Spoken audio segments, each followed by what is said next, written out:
welcome you all this morning to our session.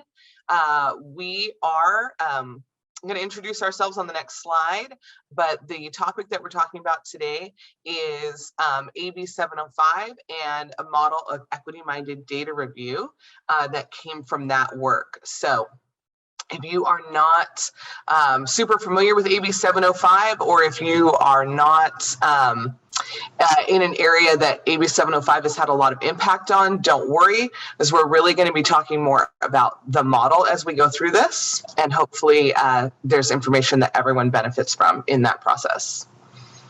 So I am Jackie Williams.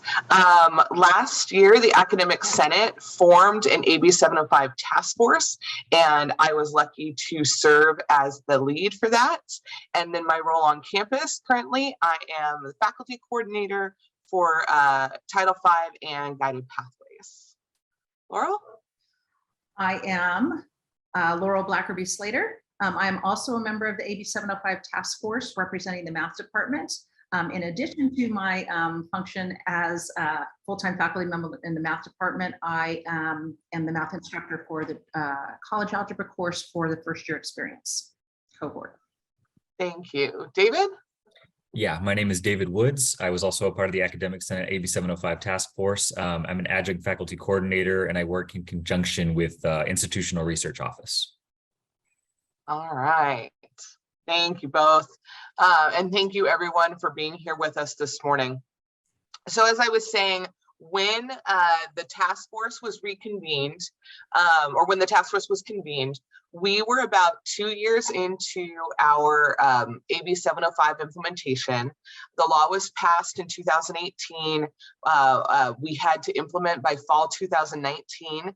And one of the requirements under that law was that we had to validate any data, any practices. We had to look at our data and validate any practices that we had come up with on our own. And so we convened the task force to start doing that work.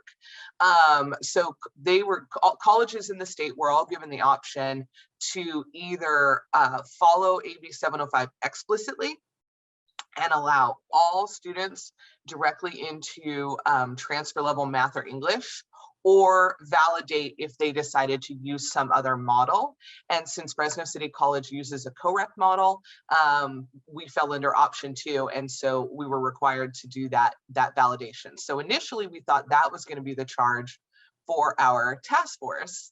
And then right after, I think after our first meeting, we received a request from the state to complete their equitable improvement plan for AB 705. And so every college in the state, regardless of whether they fell under 1 or 2, they had to provide information on how things were going related to students accessing transfer level math and English at their campuses. And if we had gone with option 2, then we were required to provide data to validate those practices. And so when I say validate, I mean that the data had to show numerically that students were more successful if they were following our model than if we were just using the state's expectations. The second part of that was that we also had to commit to making additional changes as a college if we did not validate. And they really wanted every college to be moving more towards option 1, which was allowing as many students as possible just directly into transfer level math and English. And then because we were an academic senate task force, we wanted to make sure that one of the things that we were doing was representing how this had impacted faculty all across campus, both on the instructional side and on the counseling side. And so what those ripple effects were beyond just math and English. And our original group that worked on AB 705 assessment and placement was had a nice, robust membership, but we wanted to expand that. So we had IR, we had math and English faculty, we had counselors in the room, but we also put a call out and said, hey, if your area is experiencing sort of any changes that you think might be because of these AB 705 implementation, please come join us. And so we had faculty from nursing, chemistry, and EMLS also participating in the task force. So our charge in meeting was really to look at our data for our 2.5 years of implementation and see if it had been successful, right? And that is why we wanted to present and share all of this with you today. So again, we're not going to be getting too much into the actual AB 705 data, but what we want to share is the model that we came up with for looking at the data. And so we wanted to make sure that we were starting with inquiry. So our model is start with inquiry. We wanted to make sure that we consider with equity. So when we think about those questions, are we making sure that they are equity-minded questions? And then we wanted to make sure we had an intention to avoid bias. And finally, when we had our data with the questions that we had come up with, that we were making sure we were presenting that data with context. So we're going to go over today with all of you how we did that. All right, co-hosts, did I miss anything? Okay, all right. So starting with inquiry, what can our data tell us?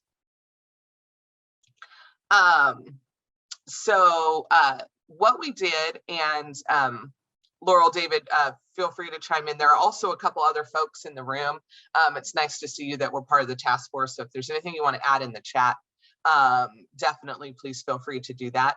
But what we did in our first meeting was we said, what kinds of questions do we want to ask? Right? What do we want to know as we go through this? What do we really want to learn when we start looking at this data? And so, you know, overwhelmingly, one of the questions is, okay, well, where are we at? Right? Like, are we experiencing the successes that we thought we would experience? Is the model that we set up with co-requisite support, you know, really helping our students? And if we find that it's not, what are we going to do, right? So one of our number one questions was, what are we going to do to improve if our efforts are not working? And then we had used a variation of the state's placement model. And so we wanted to make sure, are those placements working? And have those placements into transfer level math and English had impacts on any other courses beyond math and English. And, you know, that's where we have chemistry, nursing, EMLS involved. We wanted to know if we were closing equity gaps. And we also wanted to see if the professional development that we had asked instructors to go through was successful as well. So is that helping really move the needle for these classes? So that brings us to a really important question that we discovered, which is, you know, what is success? And so I'm going to turn this over to Laurel to kind of talk about that. Right, so a lot of times for me as an instructor, I've asked IR for data, and you get the data back and you're like, huh, I'm not sure that's exactly what I intended to ask, or maybe I didn't quite frame it correctly, which is part of why we went through this process on the task force. This top part of this slide, what I want you to look at, and I'm being pretty transparent here, top part of this slide, every semester, our dean at the end of the semester gives us data about our success and retention rates. And so that first part of the slide where it says LB-S, those are the numbers I received. Well, I compiled. Those are the numbers that I received. And when you first get these numbers, look at the green highlighting there, I'm like 42%, 55%, 76%. That's the top part of the slide is all I get when I receive this from the dean. And so at first I'm thinking, holy cow, I need to change. First of all, those first 2 years, I'm like, I definitely need to change my practices. There's something that's not quite connecting. And then that last slide, I'm like, woohoo, look at me. All right, then you drill down a little deeper. First of all, that 76%, there were 24 EWs that semester. So that's something to take into consideration when you look at that 76%. Then when I personally started deciding what I needed to know more about this data is, there's no frame of reference. So if you look at the bottom chart there with the orange highlighting, 42 relative to the entire department, 44, 55 relative to the entire department, and then 76 relative to the entire department. So the point is, when you first get data, when it's not in context or you haven't taken look at any filters, it's not necessarily giving you the information that you think it is. Not that I'm thrilled with a 55% or 44, let's be clear, but there's a lot more to data than just the numbers. And that's part of what we're trying to show with this model. So that was just in terms of personal data, but from a broader perspective, as a department, when you look at the IR data and just get the numbers, which would be like that top chart there, what is it that you feel like you need to know about those numbers? What are they telling you, and is it giving you the information you need? So that's kind of what we want to think about. What would you want to know if you're given success data for your department? What would you want to know to drill down on that data?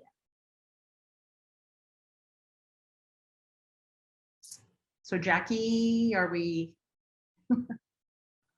Sorry. So what we want to do is take a couple minutes, and we're going to put everyone into breakout rooms, and we're going to, one of us will lead each of the rooms. And so as we're putting you into these breakout rooms, what we want to do in those spaces is talk about what you would want to know. So if you were presented with some, fairly raw data, not really contextualized, not really detailed, just some general numbers about the success rates in your area, either in a class that you're teaching or an area that you work in on campus, what kind of questions would you want to ask as a follow-up? What kind of things would you want to be able to drill down to when you look at that data? So I'm going to go ahead and add, sorry, we've got a couple unassigned participants. So I'm going to go ahead and add those to rooms, and then we're going to go ahead and send everyone to a breakout room for about 5 minutes. And in those breakout rooms, we're going to talk a little bit more about this. So please accept the invitation to join your room, and I'm going to open those now.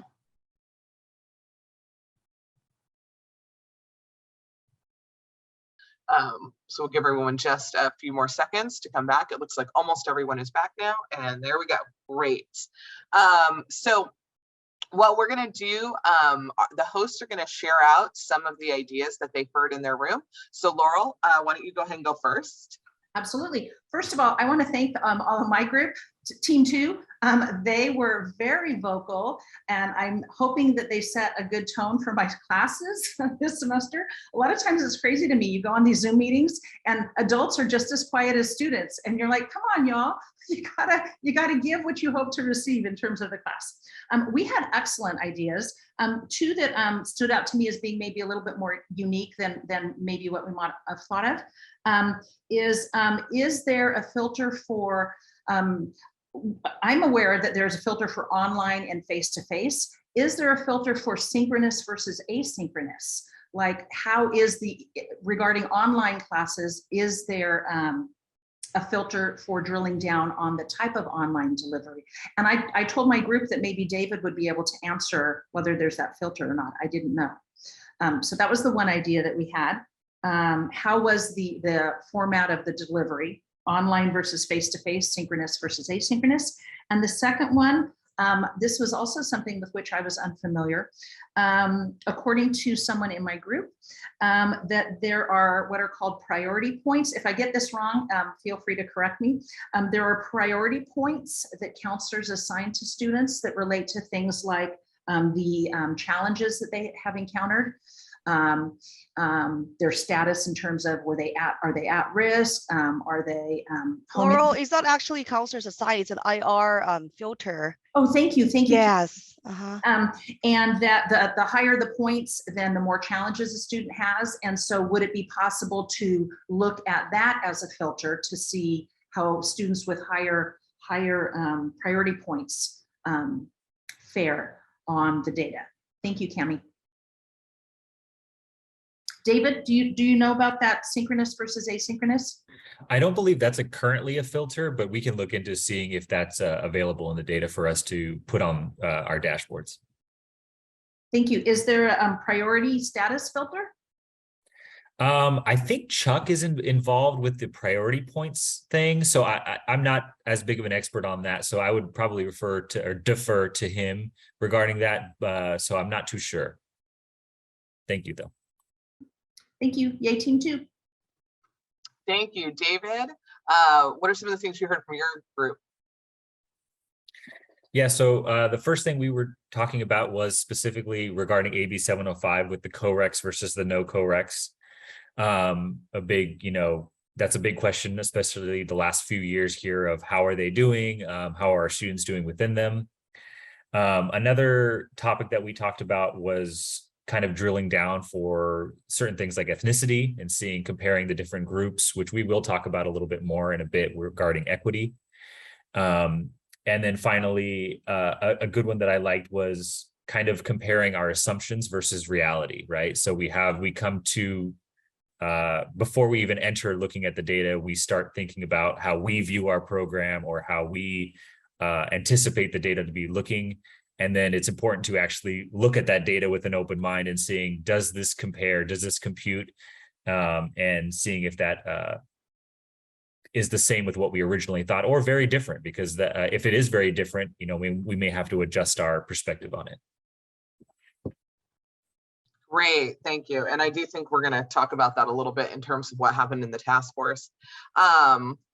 So I told my group they had so many good things that I wasn't sure which ones I was going to share, but a couple of the things that we talked about overlap in terms of looking at the data for not just the past, but the future.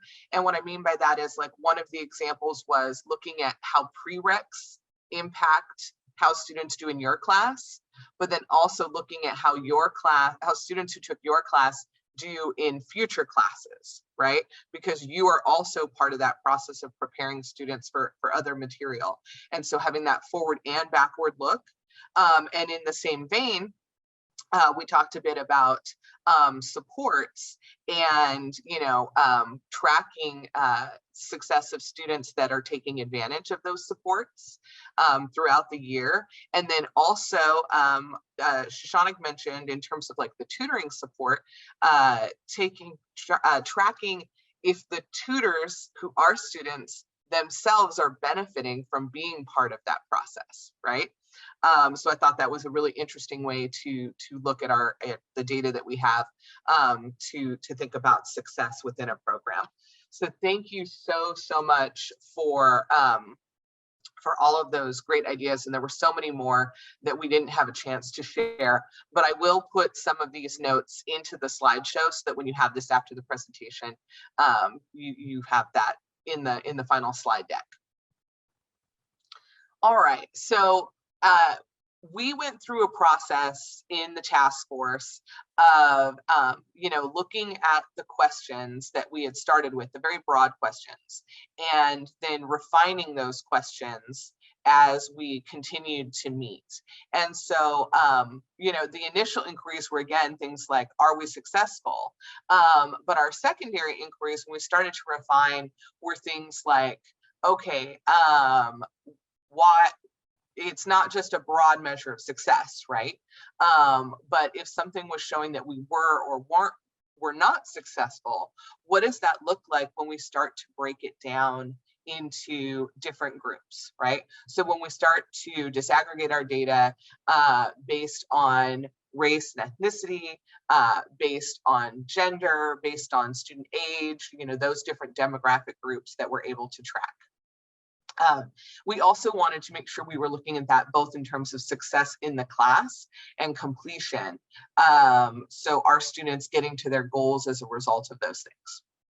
We started to talk about some of the groups that we felt had been missing from the original conversations around AB 705. So how were these co-recs impacting some of our non-traditional students that were here taking only 1 or 2 classes, students that are returning students after a long gap, versus new incoming high school students, and then particularly students that are English language learners. They were at some point, but they are not part of our EMLS classes. We wanted to make sure we had a clear understanding of some of the campus equity metrics, and that we were being careful to look at where we had or where we could reduce equity gaps that the campus was already working on. We wanted to make sure that we really had a clear understanding, and this ties to some of the things that my group said, of where students were coming from, right? So, you know, when we break it down by GPA, that's only one way to look at like, where is a student coming from? But we could look at things like, again, are they new or returning students? What areas are they coming from? Income, you know, so many different factors. And then also, are our programs helping students to get where they want to be, right? Because at the end of the day, it's not for us just about, are more students entering math and English and are they passing it, but is that helping them to meet their goals, right? That they came to Fresno City College with those goals in mind. And then, of course, that same question that I had on the earlier slide, we couldn't let that question go, which is, what are we going to do to improve? If we look at our data and we see that it isn't working, right? Like, it isn't doing what we hope that it's going to do.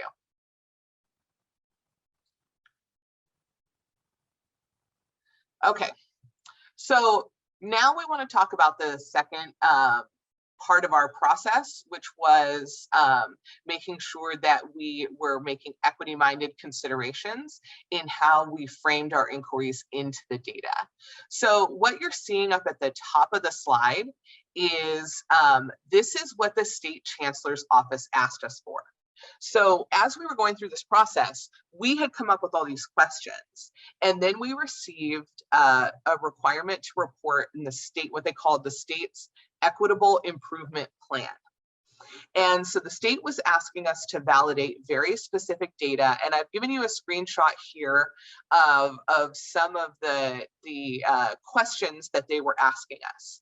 So they wanted us to divide up students, and they wanted to know, okay, were they asked to enroll in a pre-transfer class or like an extended sequence class where they have to take one class over 2 semesters? We don't do that here. Compared with those students who enrolled directly into transfer classes. And then they wanted us to look at how many students enrolled, how many students completed that transfer level course that they were working towards within the first year, and what that throughput rate was. And they wanted us to break it down by GPA. So what were the GPAs of the students when we enrolled them in this? So the class that we're looking at, the data that we have on the screen is for a class that we created in response to AB 705. And this was English 126A. And this class was a 2-unit class that was meant to help students build reading skills. And so they could take this class either right before or right during English 1A.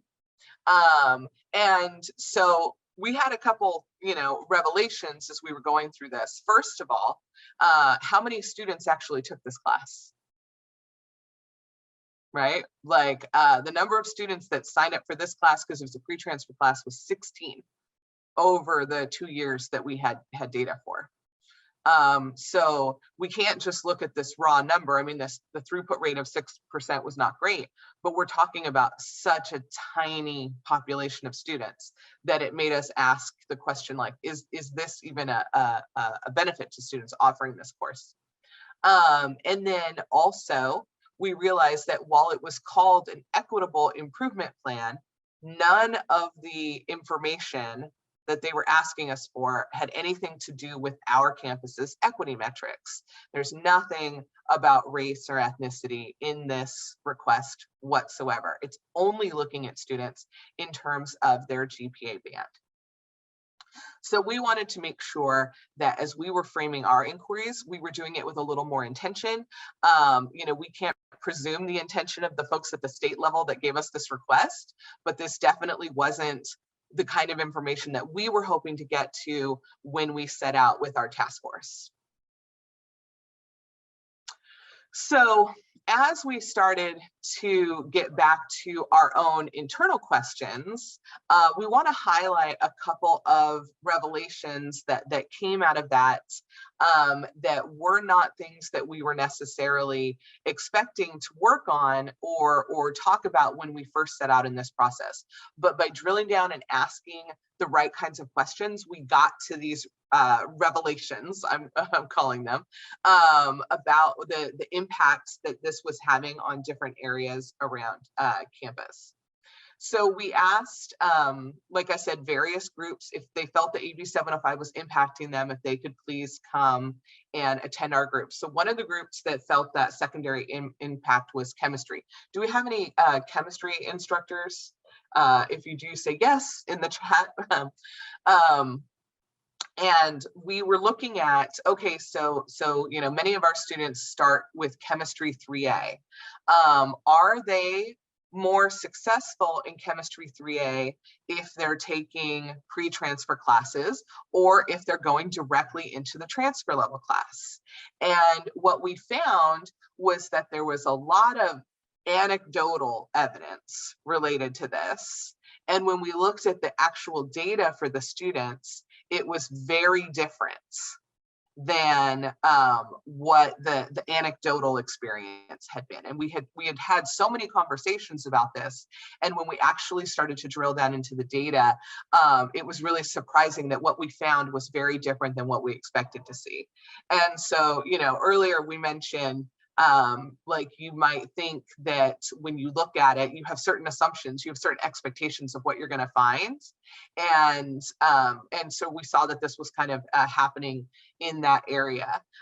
You know, one of the more surprising factors that we identified was that students were actually a little bit more successful if they had just taken high school math than if they had taken either one of our math options, right? And so that was a bit of a revelation for us. And then we have to think about, okay, well, how does that impact the choices that we're making going forward? The other one that, you know, we talked about in the group, AB 705 created a separate timeline for students that were part of an ESL, or what we call EMLS at Fresno City, if they were a part of that program. And so if they were identified, if they were self-identified as ESL students, then they have 3 years to get to transfer level English instead of 1 year, right? And so our EMLS program built their own AB 705 pathway and their own model, and they did a lot of work there. But we know that the students taking our EMLS classes are very often recent immigrants that are working on language building skills, or international students, right? And so those students are being given more time under AB 705 to get to transfer level English.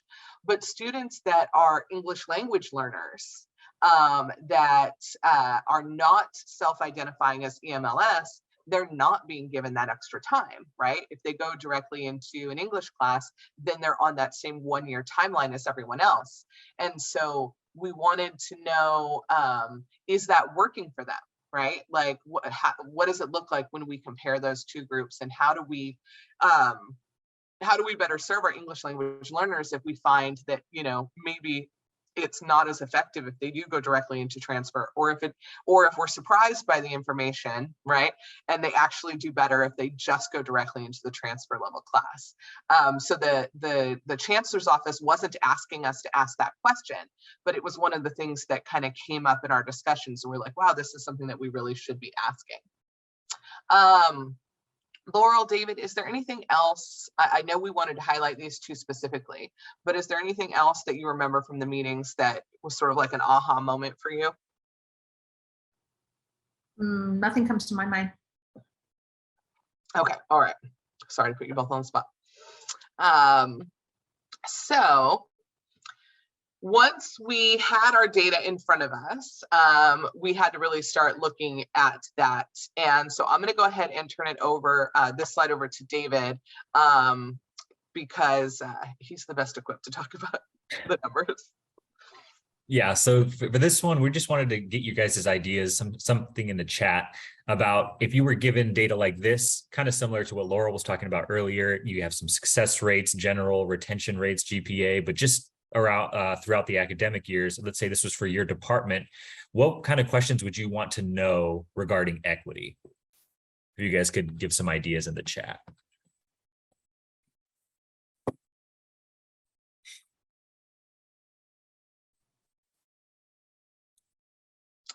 Yeah, and I think what we're thinking of here, oh, and thank you to, thanks, Jim. I see folks are starting to participate, right? Is this data on the screen is asking, it's providing us with certain information, right? Enrollment numbers, what year was it? But there's a lot of questions that it's not asking, right? So what kind of questions, if you were handed this for your program, what kind of questions would you then want to be able to drill down to in this? So Jim is mentioning EWs, right? So we had the process of EWs during COVID. So how does that impact what these numbers look like? Is there a way to look at Ws versus EWs, right? Is one of the things that IR has been working on for us. Any other questions that we would ask the data? What would you ask in your area if you were presented with these numbers? I know I was supposed to put it in the chat, but That's okay. by the time I write it, forget about it. Anyway, I would ask, because it is missing the sort of equity questions, like what percentage of students are the disenfranchised that we know that we are trying to close equity gaps with. So I would ask that, and I have asked that in my data. All right, thank you. I also see in the chat whether or not there was a higher retention if they were in online classes. And, I know that we didn't talk a lot about, we had online classes, we were tracking those, right, David, before COVID, but we weren't really necessarily asking a lot of questions about those success rates. Mm-hmm. And then, okay, now we're all online. What did that really do to us? And one of the things I want to mention, my breakout group had said, was like, how is the modality impacting student success outside, right? Like overall, if they're taking some online classes, some face-to-face classes, all one, all the other, how is that tied to their success? So not just on a class level, but on like a whole sort of course schedule level. Did the access to technology have an effect on the students? So, this was a huge one for us prior to COVID. We had a lot of conversations about how many students didn't have computers and were working off their smartphones. And then we sent everybody home, right? And at first it was like, uh-oh, what are we going to do for all those students? And then we did a really good job, I think, with our loaner technology program. And so what kind of impact did that have? That would be a great thing to look at. And yes, so to both Karens, being able to break that down by these different disproportionately impacted marginalized groups, right? So being able to really filter down into that. Great. Those are excellent questions. Great responses. Yep. I have a question too, and I don't quite know how to frame it, but I would kind of want to know about like connectivity, whether or not students felt connected to the campus, to their teachers, whether or not they were involved in like, any kind of clubs, things like that. That's great. So like a correlation between a student's success and a student's level of feeling like they're connected, like they belong. Yes, exactly. Great. And we'll talk about that just because we also had a similar question. We'll talk about how we thought we would approach that in one of the later slides. Jackie, I'm sorry. Go ahead, The previous slide. So is that without correct? Is it all kind of combined in that data that you just shared, or is that just a sample one? Yeah, so this is just a generic sample. Oh. If you were to pull up your course Mhm. on our dashboard and you just picked any course, this is the kind of data you would see. And so from these big broad numbers, what kinds of questions would you want to be able to follow up on, right? What kind of things should we be asking that go beyond just what we're seeing on a breakdown like this? Yeah. Can we also, I'm sure there's a way, I mean, you could see which students actually went beyond and went to tutoring, went to pass, right? Those type of things, reading writing center. That, So I'm putting both in my notes, connections to campus, that was Liz's point, and then also connections to support services. well, and what also came up in our group, Cami was part of our group. She heard this as well. She may have said this. What kinds of interventions did the students receive to help them, in school? Were they part of cohort groups? Were they first year experience groups? What Early alert. did they? Yeah, what kind of interventions were they recipients of? Great. Okay, that was Evie that asked that question. Great, thank you. Excellent, excellent questions, everyone. Jackie, I just wanted to also, just moving forward, this may be a little too soon, but going back to, if they feel connected now that we are working within pathways versus non-pathways, did it make a difference? Now that they have, particular counselors, support services within the pathway, their deans, that data moving forward, I think would really, really be helpful and useful. Absolutely, I completely agree. Okay, so right, that first slide, like I was saying to Cami, like that's a very general overview. And so, what all of your questions are saying is that you want to be able to dig deeper, right? So David is going to show you some of the ways that we're able to do that right now. Yeah, so that's all your guys' responses were perfect. We all want to see different types of ways that we can approach these data through an equity lens. And so these are just some of the examples. Again, you can also find these on the program review dashboard right now for Fresno City College. Maybe you're interested in looking at gender. How does that affect maybe African-American males in comparison to whites or Hispanics? If you're interested in disproportionately impacted groups like students with disabilities, et cetera, et cetera. So there's all sorts of different ways that you can approach these data with an equity lens that just looking at the overview may not give you a clear picture of otherwise. David, you're also probably super psyched all the extra filters they're going to be we're generating for y'all. Oh, right. Yeah, of course. We'll have a never-ending list. Right, exactly. So we can kind of see here some of the filters that do exist, right? But like, for example, I know one of the things we're working on is breaking down Asian, right? Into separate groups so that it's not a monolith. And so, we're always working on improving and adapting these, but it's through these conversations like we're having today, it's through having an equity-minded conversation about the data that we get ideas for how to dig deeper and how to be able to drill this down. I know a lot of you are talking about looking forward and back, and that's one of the more complex ones where you have to look at multiple different data sets. And so how we could do that sort of in a unified way is something maybe to think about to go forward.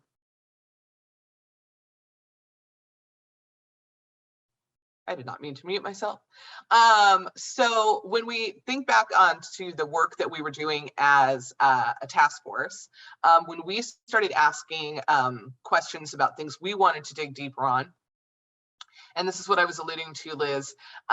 So one of the things, like you mentioned student connection, we said, what about student confidence, right?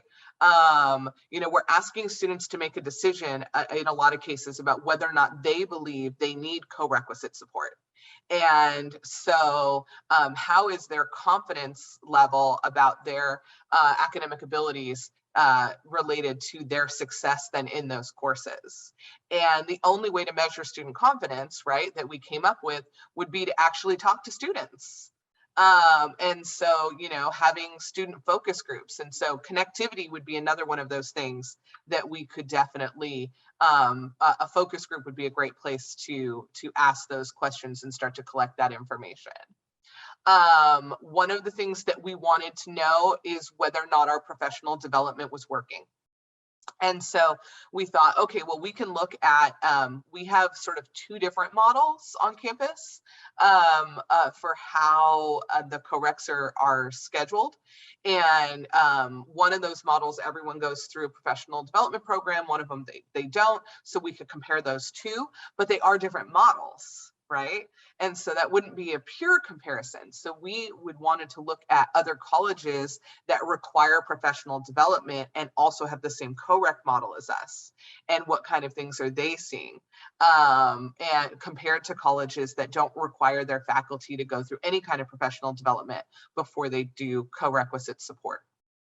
And then, the other thing we wanted to make sure we were doing is, okay, so as we're thinking about all these different groups and we're brainstorming coming up all these different groups, is there a place where we can consider all of these?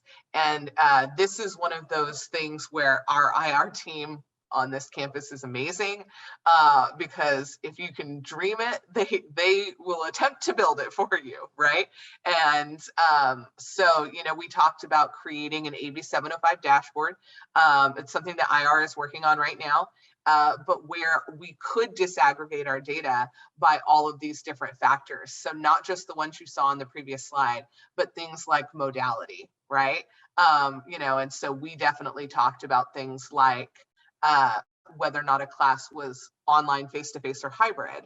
But based on what Laurel's group was talking about, I'm probably going to be following up with David today and saying, under online, can we also split out synchronous versus asynchronous? Like, can we filter even deeper into this to see how those things are working?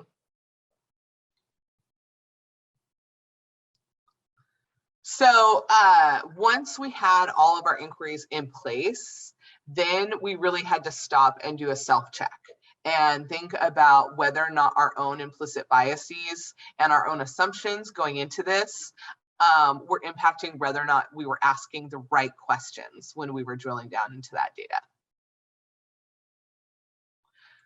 So we really had to make sure that we were stopping as a group and thinking about how we are seeing that data. Whether we are asking questions from a capacity mindset that really believes that students can succeed, or whether or not some of the questions we were asking were coming from a deficit mindset.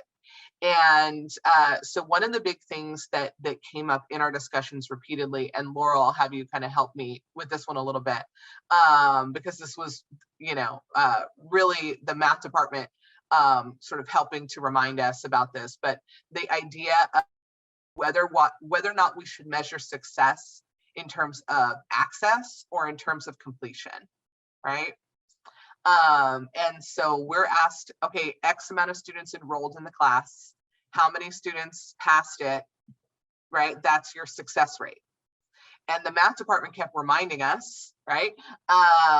Actually, if we look at how many students are getting into transfer level now, that we're not getting into transfer level pre-AB 705, right? And like, when we look at the actual number of human beings that are being allowed to access these transfer level courses, like that's a huge success. Whoops. So just to put some numbers to help, everyone wrap their head around it, because it is early in the morning, your coffee might not have kicked in. Suppose you only let 5 students into a trig class, and all 5 in the first semester, and all 5 students pass. That's 100% pass rate. You're like, woohoo. Well, suppose the following semester, 100 students were allowed to enroll directly into trig, and you had a 50% pass rate. That's 50 students who have now gotten through trig in one semester.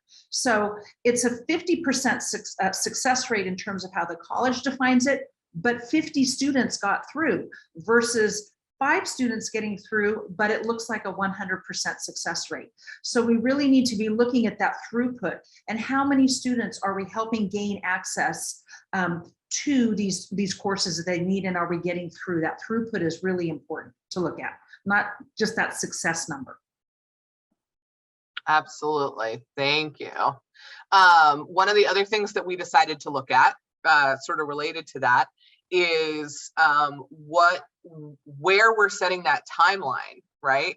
In terms of how we measure success. And so this has been one of my questions this whole time, is, are we looking at success for the number of students that signed up for that class on day one?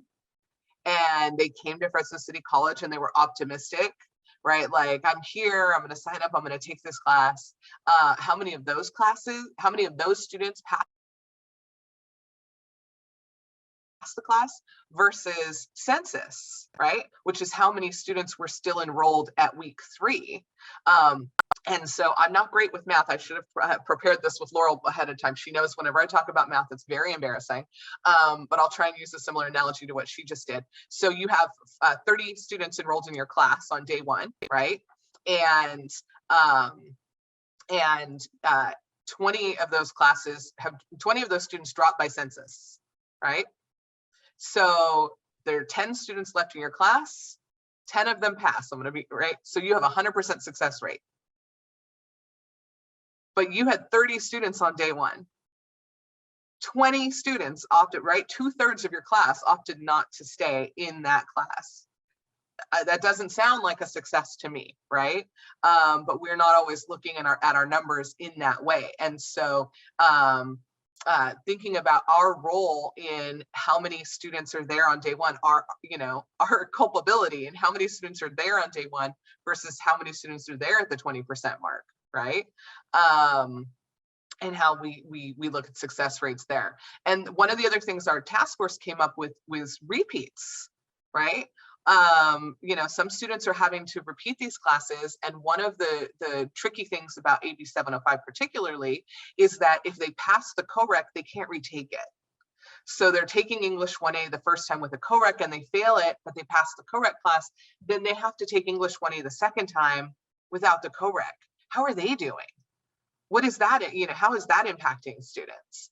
And so asking some of those questions as well.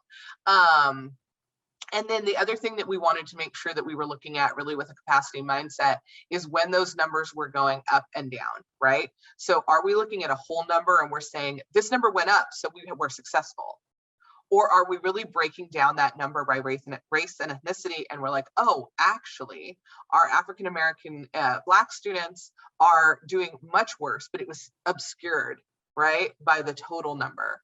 And so we really wanted to make sure that we were breaking it down by all of the existing demographic groups. But one of the things that our group came up with that they also wanted to look at was, are these first-generation students?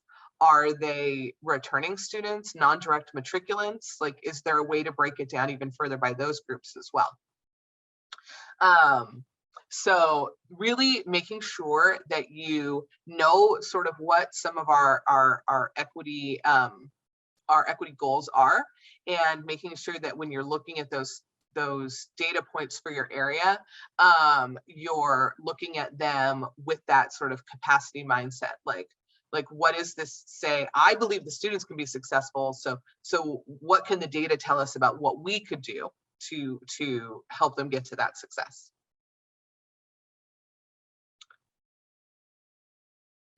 All right. So once we had gone through all of these inquiries, and that was a large part of our task force, was really coming up with these questions and how we wanted to look at the numbers, then it was time to start actually looking at them. And that's where we're at now as a group, is we're actually investigating that data.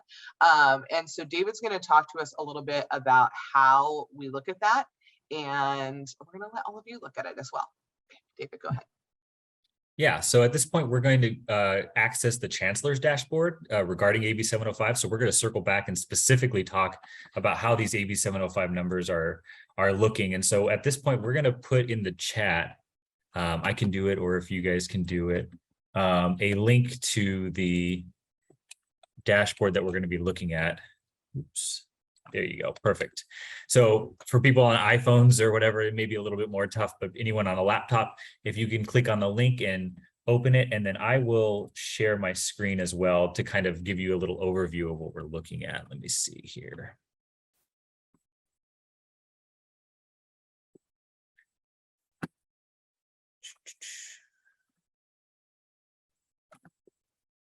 Perfect. So this is what's going to come up for you. This is the transfer level gateway completion dashboard. So if you scroll down a little bit, you'll be able to see the statewide data on all things AB 705. So once this loads here, so it's important to kind of get your bearings when you're looking at dashboards like this. What is it telling you, right? So we'll focus here on the top one first of successful transfer level completion rates in English. And so this is looking at, and also I'll direct your attention here to time frame to completion. This is a big thing for AB 705 specifically, as we mentioned before, about us wanting to get our students through transfer level English and math in one academic year. So as you can see throughout the last decade or so regarding English, we've had sub 50% transfer level English completion rates within a year. And within the last few years here, we've gotten significantly higher. We can even switch the subject to math if you want, and see the rates have been very, very low over time and have gotten considerably better though. The second figure here is successful transfer level completion counts in math. So ideally, or essentially the same thing, but we're just looking at the actual numbers of students that we're getting through. And as Laurel mentioned, that's a big factor, right? I know as faculty, a lot of times people can focus on their individual courses and, oh my gosh, my success rates are much lower than they were 4 or 5 years ago. But overall, we're getting a lot more students through these pathways than ever before. And then finally, the disaggregation portion, which is very important, especially like we said, regarding equity. We can adjust this to gender, ethnicity, different types of populations like DSPS, EOPS. So we wanted to give you guys a chance to go through some of this if you can on your own. And if you generate any questions or points of interest that you guys wanted to talk about regarding this. Also, notice David currently has it at the statewide. If you look on the right-hand side, yeah, that top filter statewide, you can filter to, obviously Fresno City College, or if you wanted to compare like with a like college of similar size and similar demographic, you could see how, Fresno City versus, maybe, I can't think of one we're often compared to now off the top of my head, but you can. I think Pasadena and Riverside were Yeah, two that we were playing with. So just kind of to give you a frame of reference, compare it, you can see how we're fair compared to the state versus say Pasadena as an example.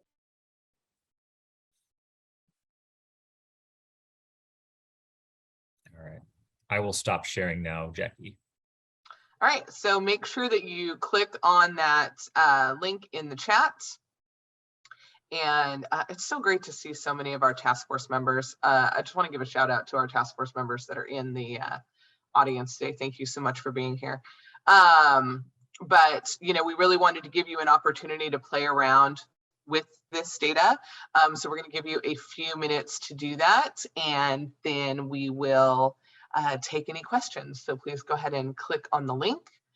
Let us know if the link is not working for you, and we will we'll try and troubleshoot individually, and then we'll come back together. You can hit the next slide too to give them a little bit of, if they're yes, that's right, to click. Yeah, there we go.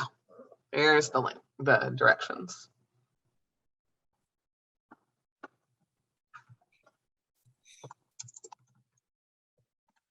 If you're kind of a data geek or nerd at all, like I am, don't do this until you have all your syllabi and everything done, because it is this black hole that sucks you in, and then you just keep drilling and drilling and filtering. And I personally find it enjoyable, although arguably maybe David in his role is even a bigger data geek than I.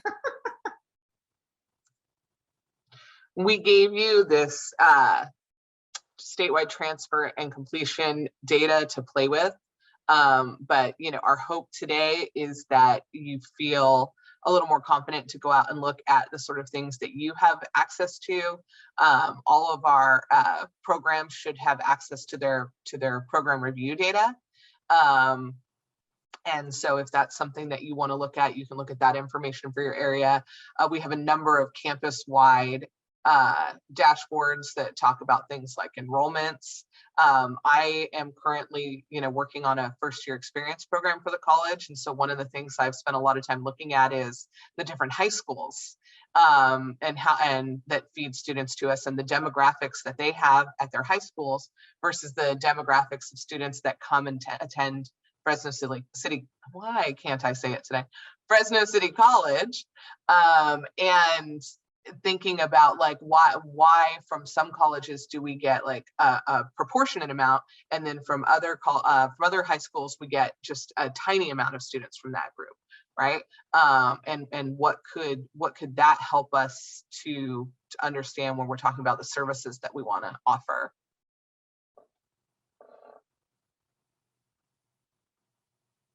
So give me a thumbs up if you're able to pull up that data on your own, if you're able to access that dashboard.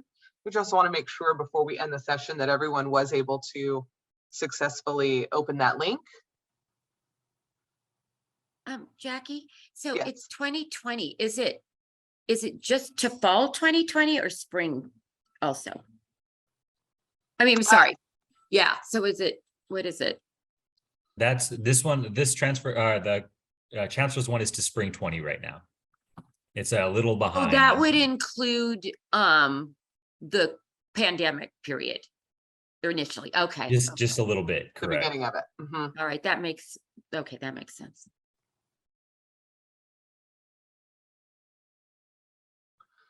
All right. So we wanted to make sure we left some time here at the end. We have 5 minutes left in our session.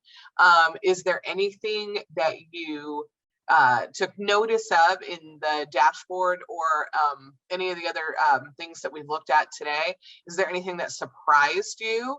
And were there any follow-up questions that you would have for the data that you didn't think of before? So in looking at that transfer level dashboard, what are some of the things that we think it should be asking, or what are some of the things we want to go back and ask in our own areas now that we've had a chance to consider some of these equity frameworks?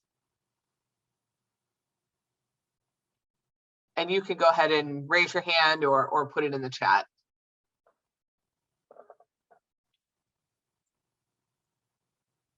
Jackie, when you mentioned high school, something just clicked on my brain about dual enrollment. Yes. Right. So dual enrollment instructors, obviously they're high school instructors, correct? Not all of them, Not but all many of them. Okay. Do they get training as well about the corrects and non-corrects? Do they have to take it? Are we offering co-recs at the high schools? Yes. Right. So like, that's an important thing to ask. Are the teachers that are teaching those at the high schools, have they gone through our professional development or not? I don't know the answer. I'm seeing a lot of that, as I go out to the high schools in spring to recruit, you see students who, I think it's Hoover. A lot of them are coming in with English 1A completed with communications, and that seems to be the trend.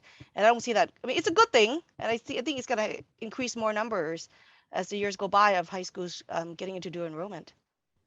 Yeah, I can add a little bit to that. I'm a mentor and a trainer for Victoria Martinez. She's the dual enrollment director.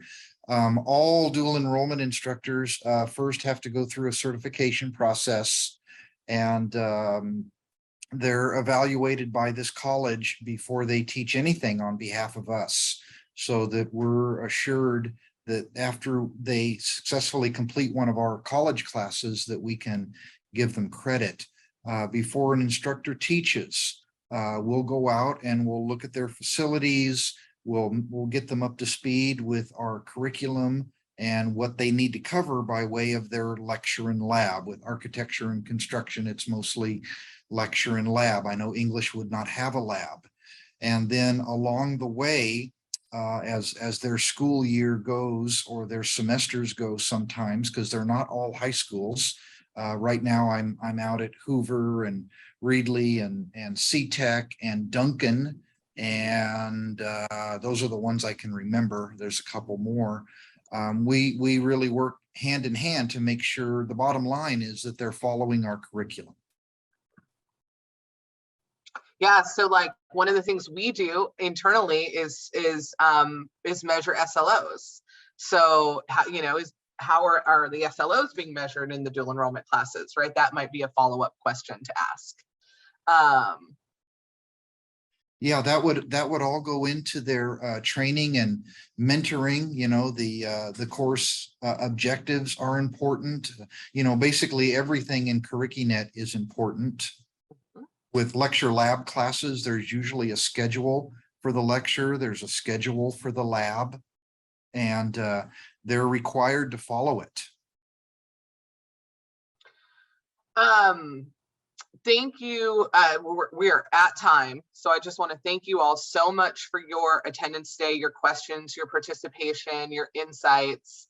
And just wanted to make sure that before we let you go, we shared our information so that if you do have any follow-up questions for us, you have all of our contact details, and a copy of this PowerPoint will go out later with the Flex Day information and a recording of this session, but the PowerPoint will be updated with some of your feedback and insights from this session. So thank you all so much.